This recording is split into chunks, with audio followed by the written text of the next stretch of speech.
Dali gurizada, Jader do Biblicamente Podcast aqui. Tô entrando antes do episódio aqui rapidinho para dar um recado. Esse episódio aqui é uma continuação de outra parte. Então, se tu não assistiu a parte anterior, fica ligado, dá uma olhadinha no nosso canal, Instagram, Spotify, nas nossas redes sociais, que a gente já tem uma parte anterior. Então, agora vai começar esse episódio aqui. Espero que ele acrescente a tua vida de fé e te edifique. Abraço. Vamos seguir na leitura? Vamos. Mateus 7,15. Cuidado com os falsos profetas que se apresentam a vocês disfarçados de ovelhas, mas por dentro são lobos vorazes. Pelos seus frutos vocês os conhecerão. Por acaso se colhem uvas de espinheiros ou figos de ervas daninhas? Assim, toda árvore boa produz frutos bons. Porém, a árvore má produz frutos maus. A árvore boa não pode produzir frutos maus, e a árvore má não pode produzir frutos bons. Toda árvore que não produz bom fruto é cortada e jogada no fogo. Assim, pelos seus frutos vocês os conhecerão. Então Jesus vai chegar num alerta que bem parecido com o que a gente leu em Isaías 30, né? O povo ansiando por um profeta que fala o que eles querem. E Jesus vai dar o alerta, falar, olha, cuidado, porque esses falsos profetas, eles têm aparência, né? Aparência de piedade, né? Tem um termo em 1 Timóteo, eu acho que Paulo fala, se eu não estou enganado, tá na Bíblia, velho. no Novo Testamento. Já reduziu. Viu? Mas por dentro são lobos vorazes, né? O lobo e a ovelha são por questão de presa e predador, né? Então Jesus está usando figuras, né? De novo, né? Um ou outro. Opostas e típicas da época, e fazendo um alerta importante, que muitas vezes é ignorado hoje em dia. A gente precisa, e é aí que vem o julgar sobre o critério. A gente precisa ter muito critério, vocês precisam ter muito critério, inclusive com o que a gente fala. Sim. Se a gente falar o que não está na Bíblia, fecha o vídeo, xinga a gente e um abraço. Deixa o like, comentário. Deixa o like, comentário xingando e um abraço. E não é só pra gente, qualquer pessoa que tu escutar. Hoje tem muito cientista de Rio, tem muito teólogo, muito pastor de Rio, de TikTok, enfim, de Instagram, que tu vê, os caras falam com uma propriedade. Mas é porque a gente está muito preguiçoso. A gente abraçou muito o não julgueis. Isso. E não usar o critério. Eu não tô falando que a gente precisa ir lá xingar esses caras. Mas antes de tu abraçar aquilo como uma verdade, coloca um critério. De onde veio isso? Qual é a visão oposta desse ensino? Qual o contraponto?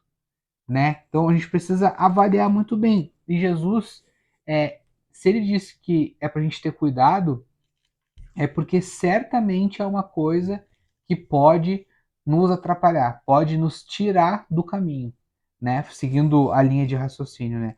O falso profeta, eu acho que já comentei isso em várias séries nossas aqui. Os alertas contra os falsos profetas e falsos mestres e falsos ensinos, eles estão em praticamente todos os livros do Novo Testamento. Com raríssimas exceções, acho que não passam de duas. Acho que uma carta de João e mais uma que eu esqueci. Talvez Filemon. Mas em todos os outros livros tem ou falso profeta, ou falso mestre, ou falso ensino.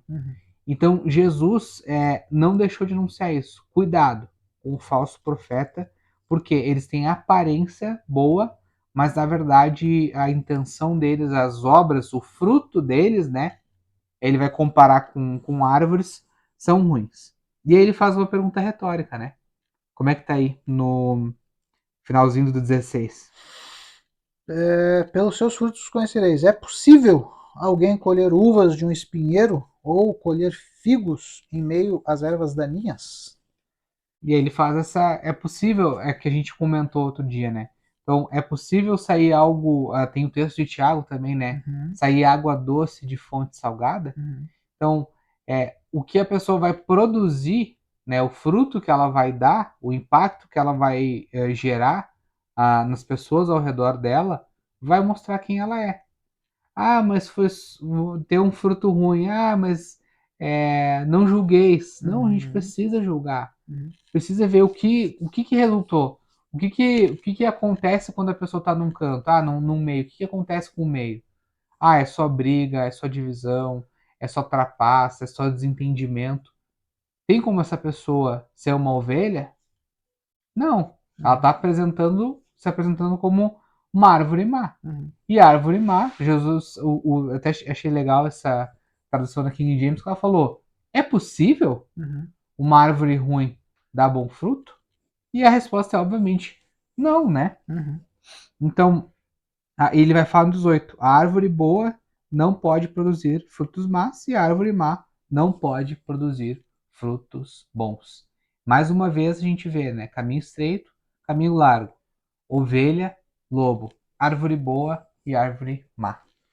O verso 20 é o resumo, né? De tudo isso que Jesus está dizendo. É o verso 20, a gente já leu ele em algumas partes anteriores, porque nos ajudou a entender ali a questão da trave no olho. Mas, cara, isso precisa estar muito enraizado no nosso coração. É como tu disse, tem muito, cara, pastor, muito pregador, e eu não tô usando pastor na acepção da palavra. Eu não estou dizendo que esses caras sejam pastores de fato, porque não são. Mas tem muito cara que usa o termo pastor e é um lobo disfarçado de ovelha. Sim. É o falso profeta, é o cara que Jesus está dizendo aqui: tomem cuidado com eles. Como que a gente vai identificar essas coisas? Pelo fruto. O texto é claro. Portanto, pelos seus frutos vocês conhecerão. Cara, não é. Não, mas o da internet tem milhões de seguidores. Não é fruto. Isso não é fruto. Isso não quer dizer absolutamente nada. Por que a gente consegue dizer que isso não é fruto? Porque a Bíblia diz o que é fruto. Porque a Bíblia diz o que é fruto. Tem um caso de um cara, cara, horroroso. E o cara, eu acho que nem pastor mais eu acho que ele já está no nível de apóstolo, talvez. E pensa num cara horroroso na internet. Só que o cara viralizou. O cara viralizou falando besteira, falando os absurdos dele. E, sei lá, de 1.000 seguidores, o cara já deve estar com seus 50 mil seguidores, talvez. Isso é prova de fruto? Não. Isso só é prova de que o brasileiro gosta de um meme e fica seguindo o cara porque o cara só fala besteira e tem uns trejeitos estranhos. E agora o cara virou pastor, apóstolo, semideus e influencer. E agora ele está fazendo propaganda. Porque o cara tem 50 mil seguidores, 60 mil seguidores. Mas por que ele tem tantos seguidores? É fruto? É Deus honrando? Não, cara. É que o cara é tão bizonho, ele é tão ridículo, que as pessoas seguem para dar risada. As pessoas seguem o cara, pastor, apóstolo, semideus, sei lá qual é o termo dele, para dar risada. Não porque ele abre a Bíblia e ensina o que a Bíblia tem que ser, e isso é o que pastores e líderes fazem, abrem a Bíblia, ensinam o que a Bíblia diz, simplificam o que a Bíblia diz. Não, esse cara é o cara da mata fechada, é o cara do DIRG, não sei o quê. Sei lá quantos mil seguidores esse cara tá. Aí, conversando com um amigo nosso, tu não segue ele? Óbvio que não! Óbvio que eu não sigo esse cara. Isso não é fruto. E aí vem a pergunta que tu fez. Tá, por que a gente diz que isso não é fruto? Não, mas o cara está sendo reconhecido, Deus está honrando. Não, gente. Não. Não. Não. A honra de Deus para nós, talvez, vai ser naquele dia ouvir: servo bom e fiel, entra no descanso do teu perseguição, Senhor. Né? Fique Cara, bem aqui vai ser perseguição, velho. Aqui vai ser o pau quebrando, aqui vai ser dificuldade, aflição. O texto que a gente leu de Isaías diz: Deus deu ao povo de Israel o pão da adversidade, a água da aflição. É isso que a gente vai enfrentar. São essas coisas. O que são, então, os frutos? É importante a gente entender isso agora, para que a gente possa entender o que Jesus diz no verso 21 em diante. Então, vamos trocar essa ideia aí, Jader. Gálatas 5,19. até o 24 a gente vai ler. Ora, as obras da carne, ó, a dualidade aí, Toma. são conhecidas e são imoralidade sexual, impureza, libertinagem, idolatria, feitiçarias, inimizades, rixas, ciúmes, iras, discórdias, divisões, facções, invejas, bebedeiras, orgias e coisas semelhantes a estas. Declaro a vocês, como antes já os preveni, que os que praticam tais coisas não herdarão o reino de Deus. Mas, ao outro lado, o fruto do Espírito é amor, alegria, paz, longanimidade, benignidade, bondade, fidelidade, mansidão, domínio próprio. Contra estas coisas não há lei. E os que são de Cristo Jesus crucificaram a carne, com as suas paixões e os seus desejos. Se vivemos no Espírito, andemos também no Espírito. Lê até o Show. 25. Show, nos ajudou muito. O que fica evidente, então, do que são frutos? O fruto é a minha vida. É o que eu produzo com a minha vida. Ou não. Ou o que eu não produzo. O que eu deveria produzir, eu produzo. Isso também é um fruto. Uhum. Então, quando Jesus fala que a árvore ruim produz fruto ruim, que tipo de árvore e que tipo de fruto é? É o que Paulo diz aqui. As obras da carne são manifestas. Quer fazer a lista? Faz a lista aí. Imoralidade sexual, impureza e libertinagem. Idolatria e feitiçaria. Ódio, discórdia, ciúmes, ira, egoísmo, dissensão, facção e inveja.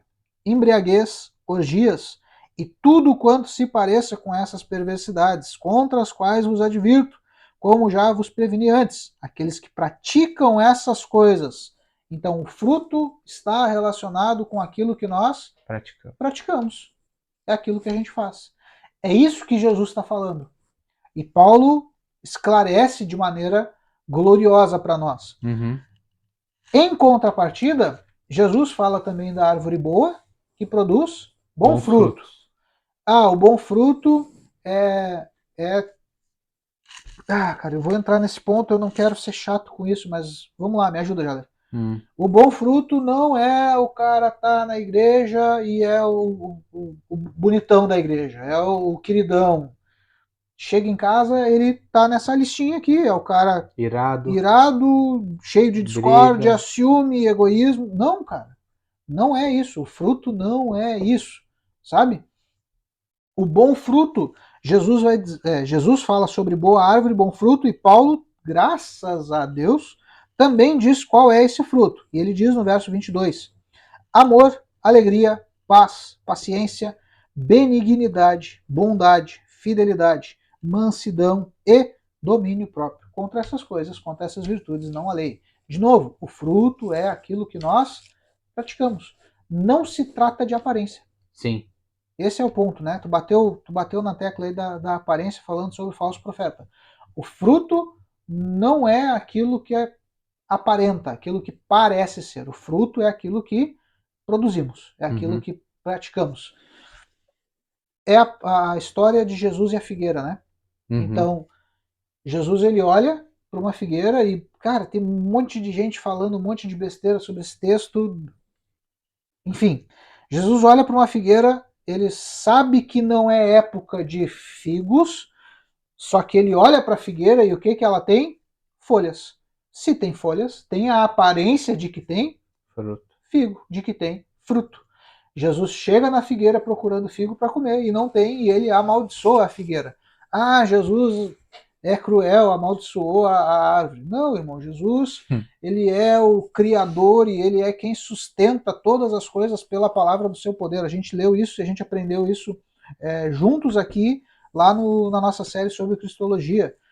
Cara, ele desligar a figueira ou sustentar, cara, ele sustenta tudo, ele mantém tudo pela palavra dele. Ele está nos dando um aviso, ele está nos deixando um sinal, e no texto existe também uma conotação poderosa, porque no texto, quando a gente lê, tu vai perceber que a autoridade de Jesus está sendo questionada, nos versos anteriores.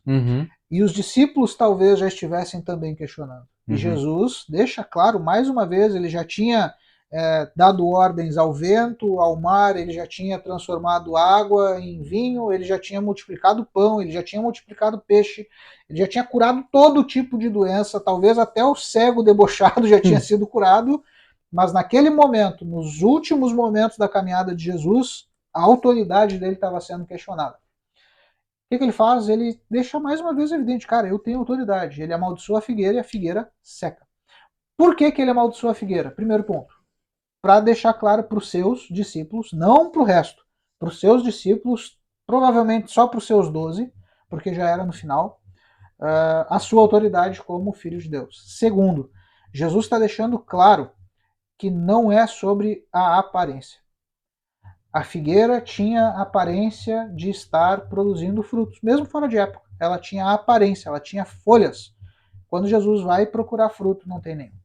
Então, o fruto não é aquilo que eu aparento. Não é sobre ser o pastor, não é sobre cantar ou tocar na igreja, não é sobre as coisas que eu faço dentro da igreja, não é sobre fazer obra social, mas eu dou comida para o pobre, eu ajudo no asilo. Não é sobre isso. O fruto é sobre aquilo que nós produzimos. Não é sobre o que eu pareço ou aparento. Tem mais um texto que vai nos ajudar, né? Uhum. Então, vamos lá. Efésios 4, do 17 ao 32. Tu quer ler aí na tua? Quero. Vamos lá. Efésios, Novo Testamento, capítulo 4, 17 ao 32. Sendo assim, é Paulo quem está falando, tá?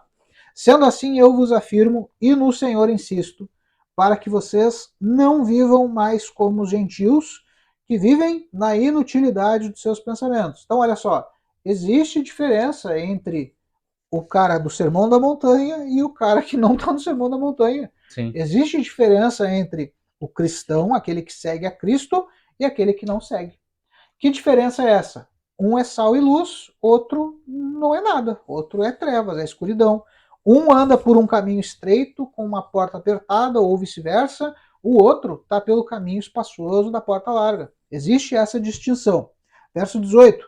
Eles, os gentios, estão com o entendimento mergulhado nas trevas e separados da vida de Deus por causa da ignorância em que vivem, devido ao embrutecimento do seu coração. O coração se tornou bruto.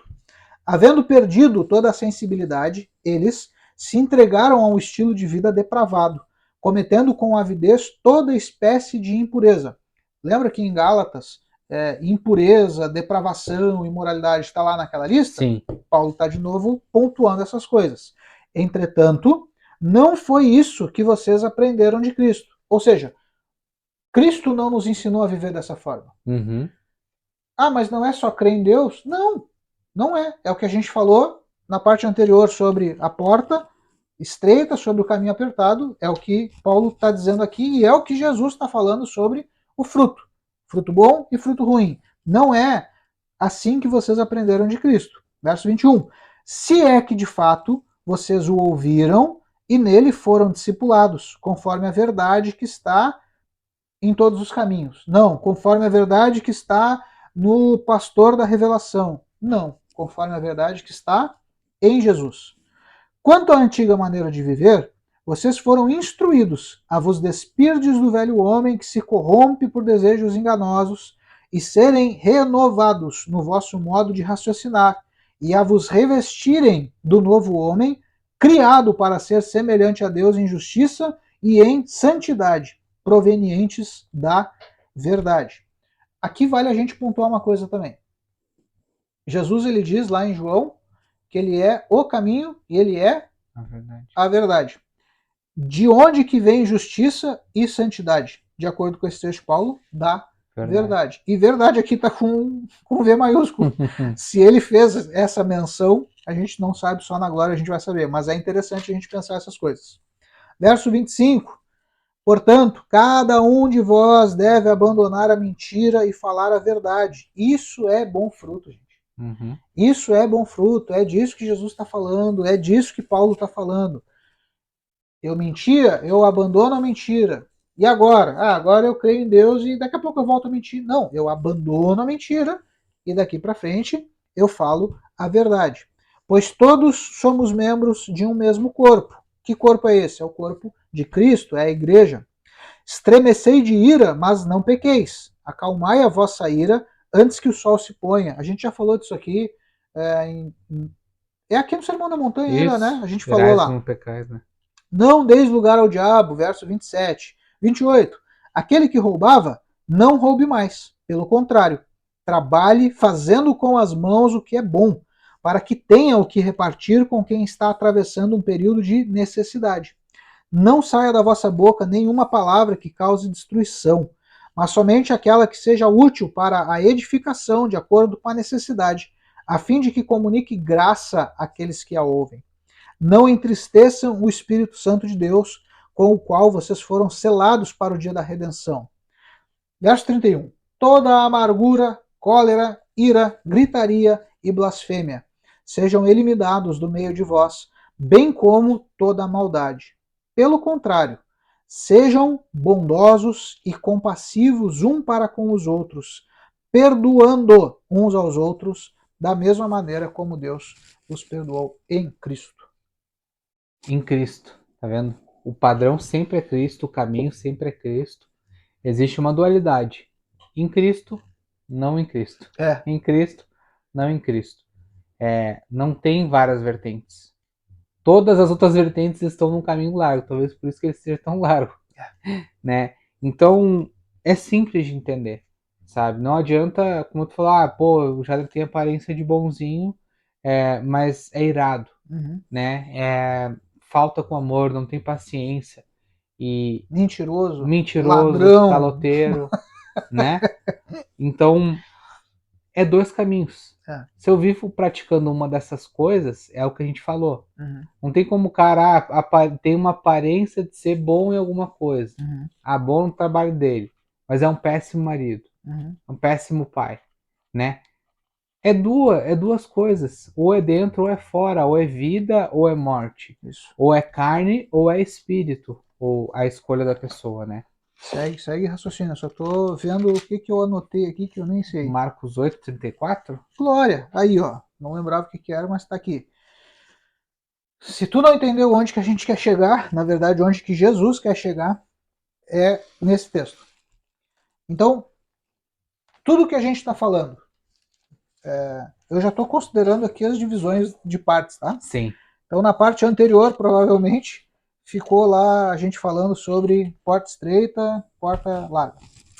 Nessa parte aqui, nesse episódio, talvez a gente vai estar falando, então, sobre árvores e seus frutos, né?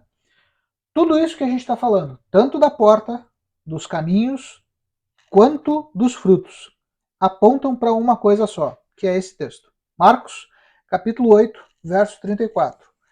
Esse mesmo texto está em Lucas, esse mesmo texto está em Mateus, mas como a gente lê muito pouco Marcos, sim, eu quis botar eu quis botar Marcos só para fazer uma graça aí com o Evangelho de Marcos.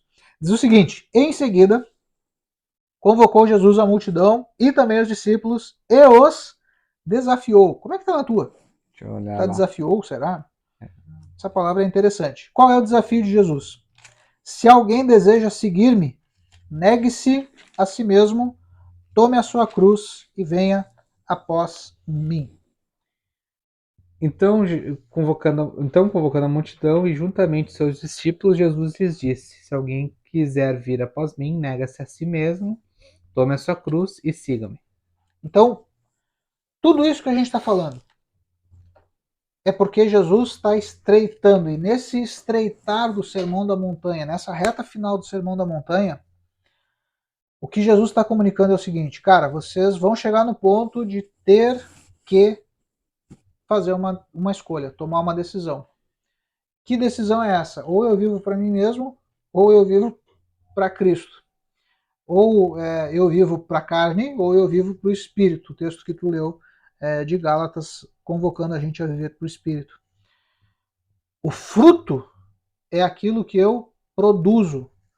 Nenhuma árvore produz fruto para si mesma. Tô parecendo a guria do iPhone de novo. Tá, quase. Mas pensa, isso talvez te ajude a entender o que a gente está querendo falar. Porque a continuação do texto vai nos ajudar. Tu nunca viu uma macieira comendo uma maçã. A macieira produz maçã, mas ela não se alimenta de maçã. Uhum. Logo, o fruto na nossa vida é aquilo que nós produzimos e oferecemos ao outro. Não adianta nada eu dizer que eu sou bondoso se eu estou pensando na bondade que eu tenho comigo mesmo. Sim. Eu não posso usar o fruto para mim mesmo. Não, eu tenho que ser bondoso com o próximo. É isso que Jesus está convidando os discípulos e a multidão. Na King James não é convidando, ele está desafiando, né? Se alguém deseja seguir-me, negue-se a si mesmo, tome a sua cruz e venha após mim e siga-me. Cara, era um tempo glorioso, era o tempo da minha adolescência e como a gente meditava nesse texto, como a gente, cara, era loucura o que a minha geração de jovens lá, como a gente buscava entender e viver isso. Abrir mão de si mesmo, coisa que hoje parece que simplesmente desapareceu da Bíblia. Caminho ao contrário. Hoje, cara, faz o que tu Potencialismo si quiser. mesmo. Boa, Zé, levanta essa bola aí enquanto eu tomo água. Essa tem uma história, esses papos de coach aí, se tu gosta de coach, a gente não é muito fã, tá? Tudo bem. Mas, e que acabou entrando muitas vezes no ensino como se fosse de Cristo. Seja uma versão melhor de si mesmo. Não, Extraia o seu máximo. extrai o seu máximo. Meu máximo tá ali, as obras da carne, a gente já leu em Gálatas. Imoralidade, ira, discussão, dissensão, facção. Esse é o teu máximo, é o meu máximo. Bom demais. O caminho é Jesus. É. A nossa versão melhorada é inspirada e muitas vezes uma cópia mal feita de Jesus. Por nossa culpa mal feita. É que a gente ainda está inacabado, né? A gente ainda está inacabado. Vale essa ressalva. Mas o caminho é ele. Entendeu? Não tem nada de bom em nós. É dois caminhos. A gente nasce, todo mundo é pecador. Todos pecaram em algum momento da vida por causa de Adão. Isso é papo para outra série, mas a Bíblia fala isso de forma clara. E a gente viu que tem dois caminhos: vida ou morte, verdadeiro ou falso, perdição ou salvação. Então a gente nasce perdido. Então não tem nada dessa árvore velha que nós éramos, ervas daninhas, espinheiros. Não tem maçã, não tem laranja, não tem o glorioso morango que está na época agora do verão. Não, tem espinho, tem aqueles pega-pega que tu caminha e fica grudado na tua calça. É só isso que tem na árvore má. Então, a gente não pode abraçar esse discurso de que há algo bom em nós. Algo bom em nós é o que tem lá em Gênesis 6, antes de Deus julgar a terra. Gênesis 6, né, Noé? Sim. Comiam, e como Jesus nos falou, comiam, bebiam, casavam, davam-se em casamento. Os dias de Noé que Jesus falou, né? E veio o juízo. A gente que vai, tá ali, ó, tô de boa, tô seguindo. Como diz o poeta popular, né? Deixa a vida me levar, a vida leva eu. E assim que termina, em juízo. Que é o que a gente vai entrar daqui a pouquinho, né? A gente vai chegar. Por que a gente está fazendo todas essas ressalvas? Porque da mesma forma que a gente já falou 2 ou 3 vezes em alguma parte da nossa caminhada aqui no Biblicamente, que o arrependimento é uma parte essencial da mensagem que foi deixada de lado, esse convite, esse desafio de Jesus é também igualmente uma parte fundamental do evangelho que está sendo deixado de lado. Então, por isso que eu disse, cara, na minha época a gente ouve isso aqui toda hora. Negue-se a si mesmo, tome sua cruz e siga o mestre. E hoje tu não ouve mais sobre isso. Hoje tu ouve, seja a sua melhor versão. Desperte o leão, destrava a prosperidade. Pega um cafezinho ali pra mim, por favor. Ai, Jesus. Então, tudo que a gente vê são essas coisas. Agora, nenhuma dessas coisas estão na Bíblia. O que está na Bíblia? Jesus diz que existem 2 caminhos. Um é largo, espaçoso, tem uma porta larga no final. Outro é estreito, com uma porta apertada. Ou vice-versa. Eu sempre troco. Um caminho conduz à perdição, Jader. Qual caminho é? O espaçoso, o fácil, que é barbadinha. Qualquer um anda por ele, tu pode andar de qualquer jeito. Caminho do Zeca Pagodinho. Quando tu tá caminhando no calçadão, tu pode estar de qualquer jeito que tu vai conseguir caminhar. O outro caminho é o caminho difícil, apertado, estreito, que leva a uma porta menor ainda, cara. Para andar nesse caminho, não tem outro jeito. Talvez esse seja o ponto de divisão. O único jeito de andar no caminho apertado e de cruzar a porta estreita é renunciando a si mesmo. Esse é o convite de Jesus. Ah, quer dizer então que eu não posso mais ter vida? Tu até pode, tu só não pode achar que ela é tua. Sim.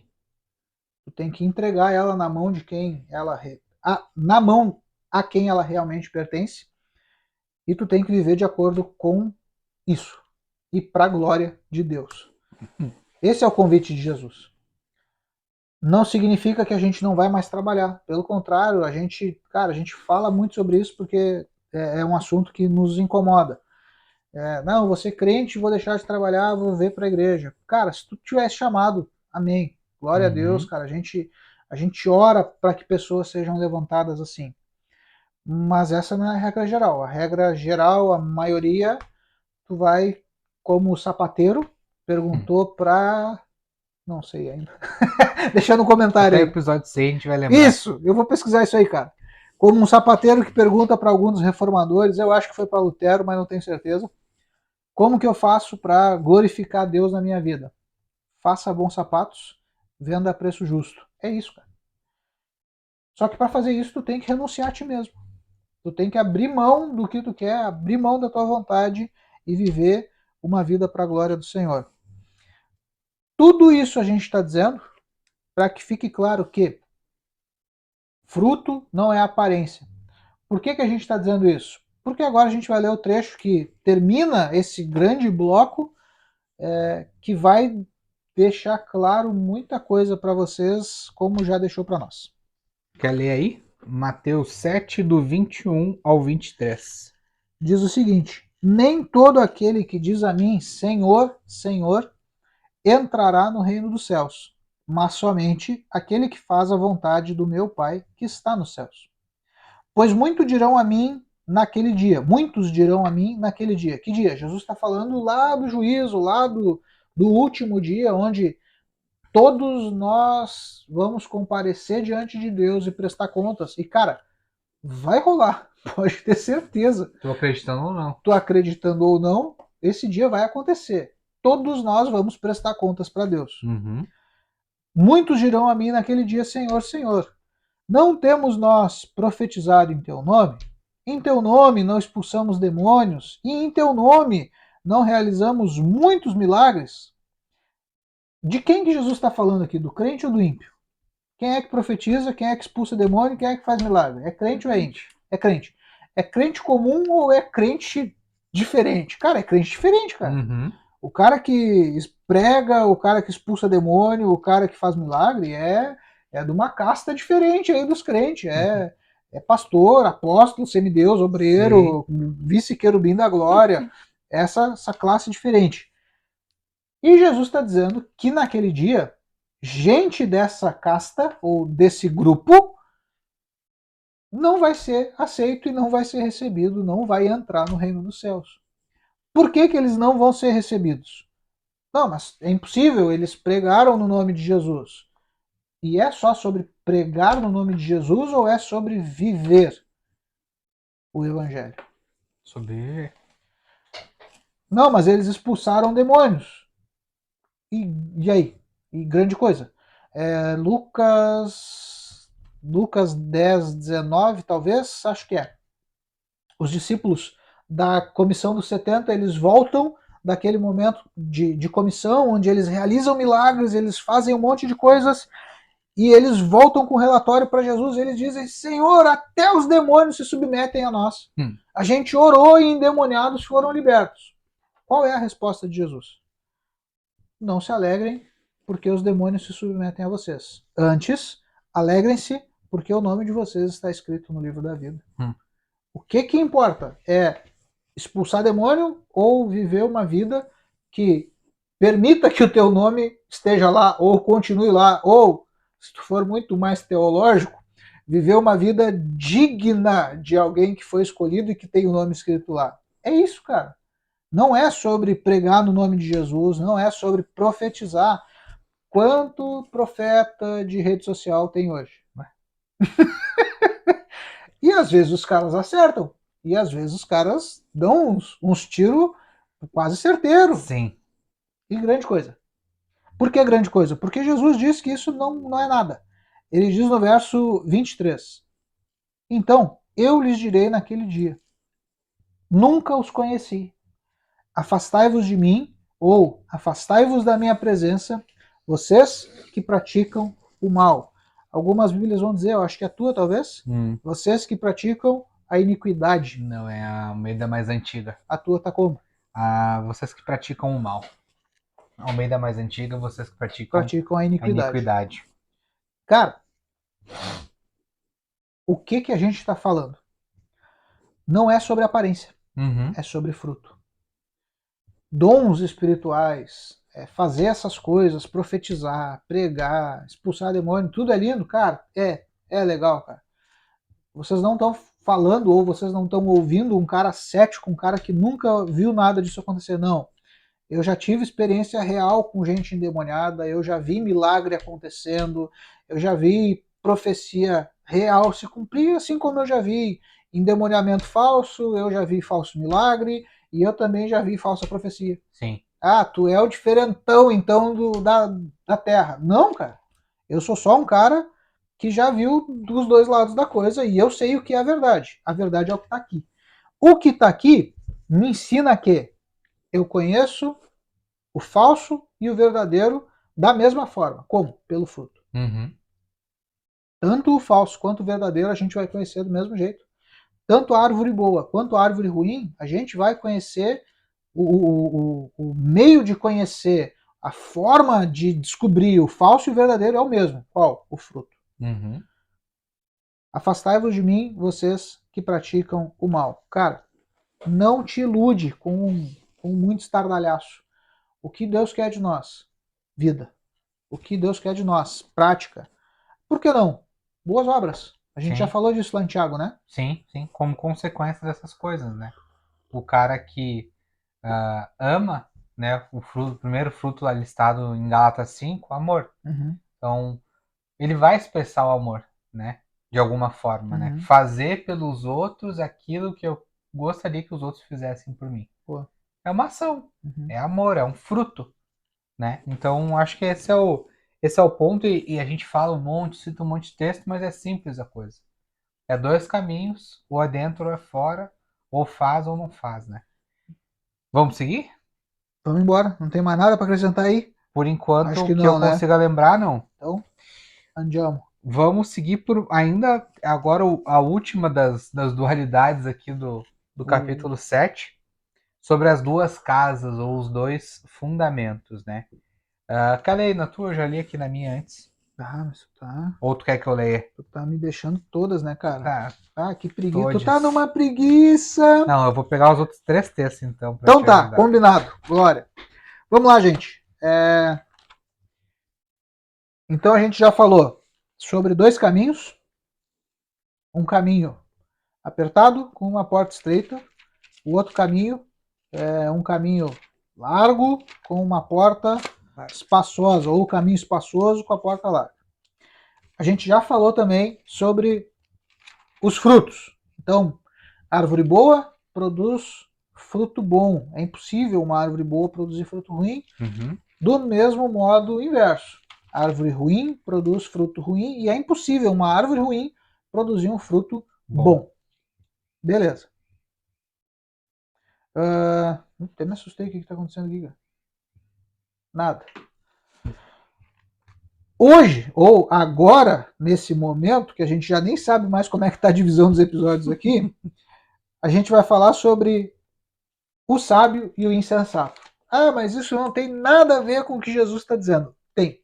Jesus ele está afunilando a coisa, Jesus ele está estreitando e ele sabe que ele está encerrando o Sermão da Montanha e nesse encerramento ele está deixando claro, só existe um caminho, só existe um tipo de fruto que leva a esse caminho, e agora ele vai ensinar como na prática viver essas coisas, andar pelo caminho certo, entrar pela porta certa e produzir o fruto certo.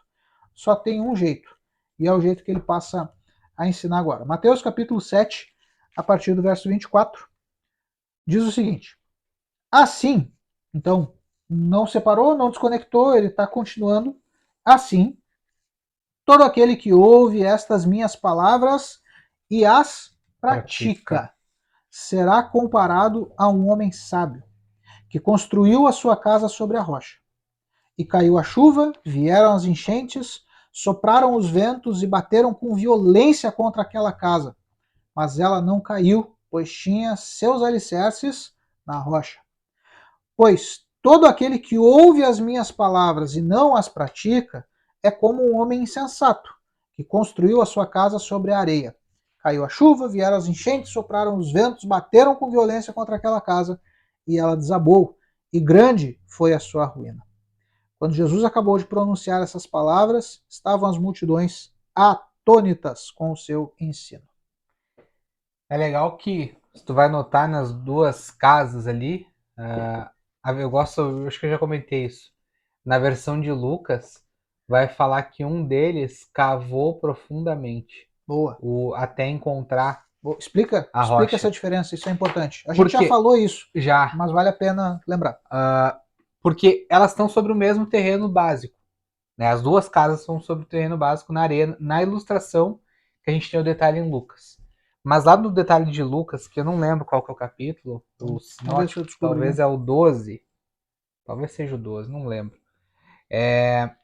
Vai falar que ele cavou até encontrar a rocha. Um deles cavou até encontrar a rocha. Uhum. E o outro construiu sobre aquele terreno que estava ali. Uhum. Então, o terreno era o mesmo. Um deles cavou, as chuvas bateram contra as duas casas. A mesma chuva, né? A mesma chuva, o mesmo temporal. Vento, elas atingiram as duas casas. Uhum. O que fez a diferença de uma que caiu para outra que não? O fundamento, em que Jesus chamou ali de rocha, né? Então, basicamente é isso. A casa, ela representa a nossa vida, né? E a rocha, a gente já vai ver aqui o que ela representa. Deve estar muito óbvio para vocês, né? Dada a construção. Mas a gente, mesmo sendo óbvio, a gente precisa ler o que a Bíblia nos diz sobre o que rocha significa. Tu achou aí o texto de Lucas? Olha, tô lá no 12, né? Eu acho que é isso, cara. Eu Posso acho estar que ruim. é também, mas eu sou...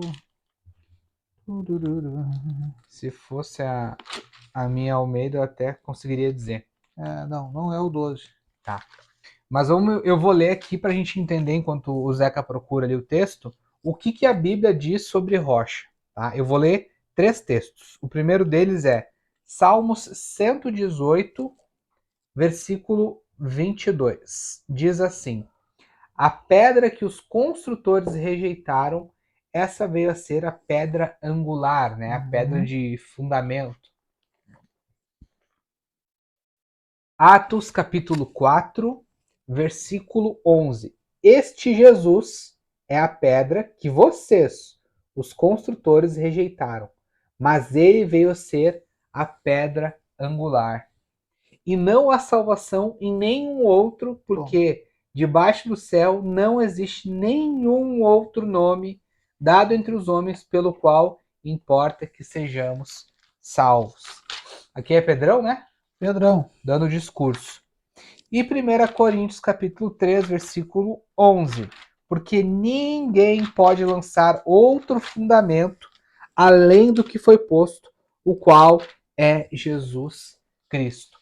Então está bem claro pela linguagem bíblica, desde Salmos, passando por Atos, Coríntios também, e o próprio livro de 1 Pedro, se eu não me engano. 1 Pedro, tu gosta? Cara? Eu gosto. Ele vai falar, é porque esse texto ficou encucado, esse conceito na mente dele, que Jesus é a pedra angular. Uhum. Inclusive ele vai citar, acho, de novo essa pedra que os construtores rejeitaram. Sim. A minha vida baseada em Jesus, ela não vai ser fácil. Ela vai passar por chuvas, por tempestades, por problemas, né? E aqui acho que vale um porém. vale um adendo, né? Vai passar, muitas vezes, problemas exclusivos de quem segue a Cristo. Boa. Exemplo. E perseguições, discriminações, rejeições, né? Vai talvez não ter tantos amigos, Uhum. né? Não digo que é uma caminhada solitária, acredito que não, porque Jesus fala em viver, em congregar, né? A palavra Uhum. fala em congregar e ter bons A gente tem muitos amigos, irmãos, né? irmãos, a gente tem irmãos, mas não é uma caminhada popular, né? É uma caminhada com muitas críticas. Uhum. Vai ser considerado louco, burro, por não aproveitar as oportunidades que a vida dá, entre grandes aspas. Mas ao mesmo tempo, ela vai ter também os problemas comuns que qualquer outra pessoa tem. O boleto para pagar, ter que trabalhar, ter que pagar conta, Filho doente, filho marido doente, marido doente, doente, o carro vai esposa doente, quebrar, carro quebrado, o vizinho misericórdia. escutando funk, Acontece. entende? Só que a diferença é o final que a gente leu aqui. Uhum. Ele vai dizer: afastem-se de mim, vocês que praticam o mal. Outro vai dizer: entra no gozo do teu Senhor, Uhum. né? Entra na alegria do teu Senhor, Uhum. para aqueles que passaram por todas essas chuvas, mas lá no fundo, lá embaixo, um deles cavou e está fundamentado na rocha, construiu a casa dele, o fundamento dele é Jesus Cristo, e ele não abriu mão disso. 6:46. Lucas Nada a ver com 6:46. 12. Errou por 2 só, tá bom. É o dobro. Diz assim, Jesus falando, né? E por que vocês me chamam Senhor, Senhor, se não praticam aquilo que eu vos ensino? Olha a Pronto. pedrada. Plau. Por que vocês me chamam Senhor e não praticam o que eu vos ensino? Eu vos revelarei com quem se compara aquela pessoa que vem a mim, ouve as minhas palavras e as pratica. Essa pessoa é como se fosse um homem que, ao construir a sua casa, cavou fundo e firmou os alicerces da casa sobre a rocha. E sobrevindo uma grande enchente, o rio transbordou, as muitas águas avançaram sobre aquela casa, mas a casa não se abalou, por ter sido solidamente edificada. Entretanto, aquele que ouve as minhas palavras e não as pratica, é como um homem que construiu a sua casa sobre a terra sem alicerces. No momento em que as muitas águas chocaram-se contra ela, a casa caiu e a sua destruição foi total. Por que fazer todo esse caminho? E do que Jesus está falando? Primeiro, ele já falou sobre 2 caminhos, né? Caminho estreito, caminho espaçoso, porta apertadinha, porta larga. Ele já falou sobre fruto. O fruto bom da árvore boa, o fruto ruim da árvore ruim. Agora ele está colocando em oposição o sábio e o Insensato. não sábio, o insensato. Quem é o sábio do ponto de vista de Jesus? Ele que ouve e pratica. Ah, o sábio é o filósofo. Não. O sábio Inteligente. é o inteligente. Não. O sábio é o próspero. Não. O sábio é o que mudou o mindset e agora ele destravou. Não, não é esse cara.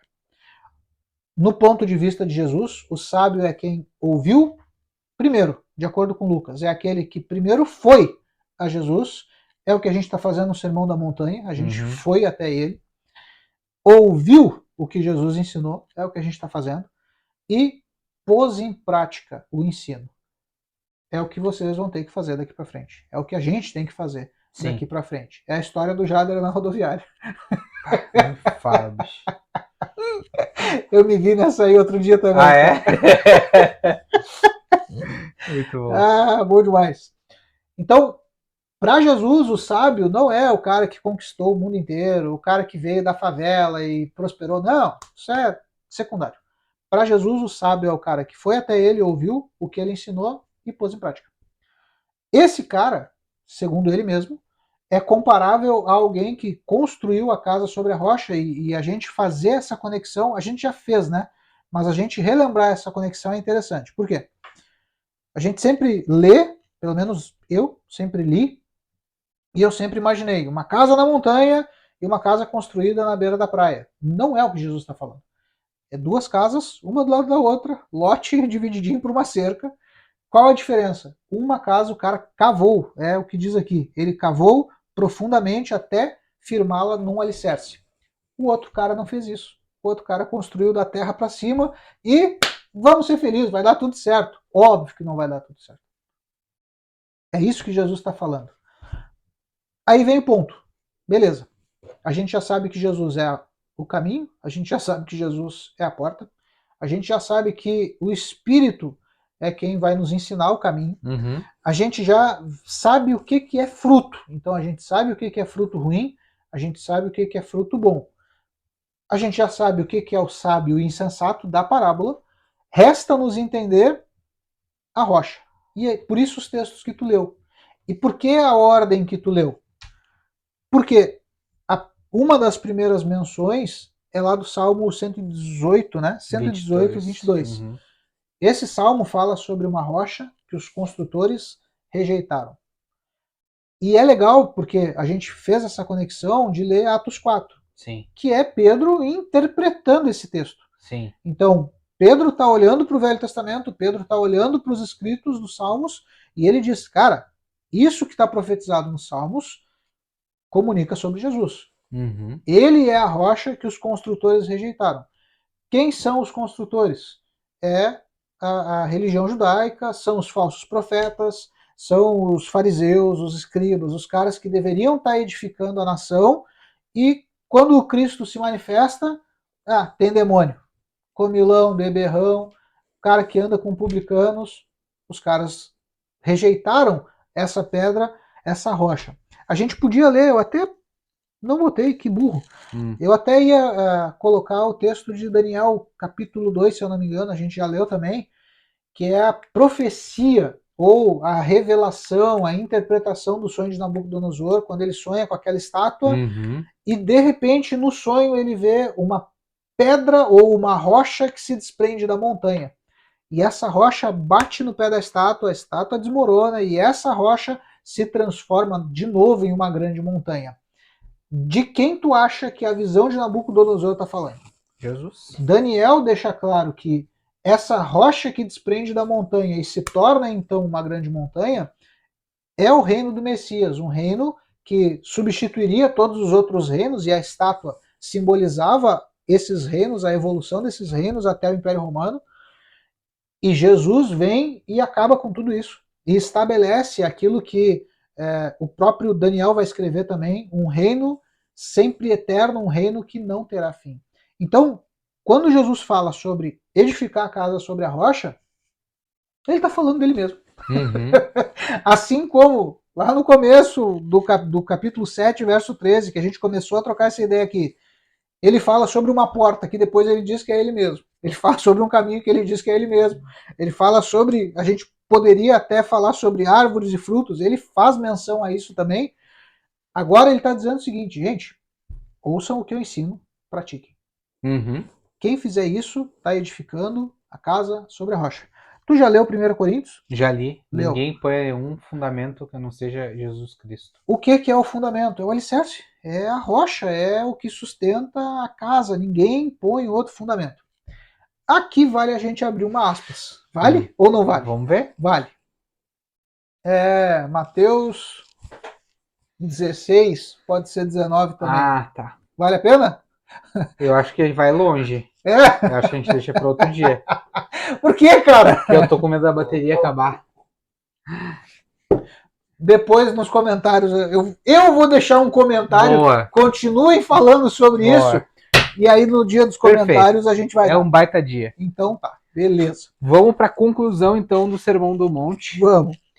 Que a gente vai ter o impacto, e a gente já leu isso no primeiro episódio da nossa série. É verdade. O impacto que esse sermão gerou na vida daquelas pessoas que Mateus relatou.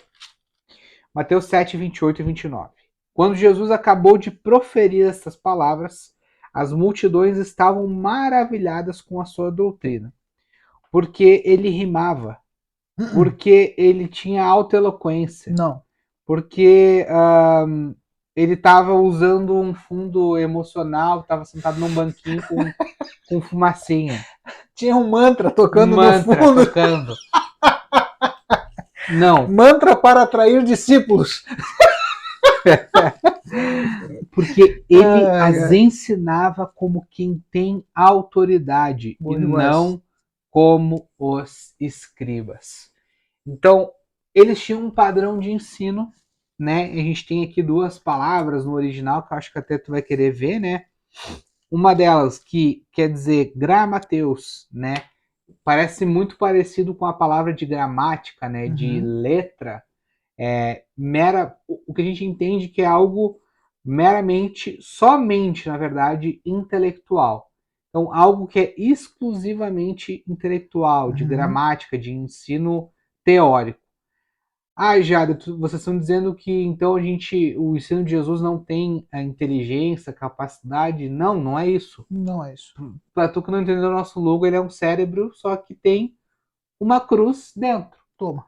Então, é pensar, é um ensino inteligente, envolve pensamento, mas iluminado, mais direcionado e com o que ele está dizendo ali, com autoridade, Jesus Cristo. Essa palavra, autoridade, que as pessoas conferem a Jesus em contraposição aos escribas, que é a palavra gramateus, essa palavra autoridade é exousia ou exousia, a pronúncia é irrelevante. O significado é interessante, cara, e é grande pra caramba, é uma lista bem grande de possibilidades, mas eu vou ler alguns.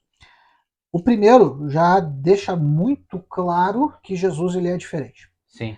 Poder de escolher ou liberdade de fazer como quiser.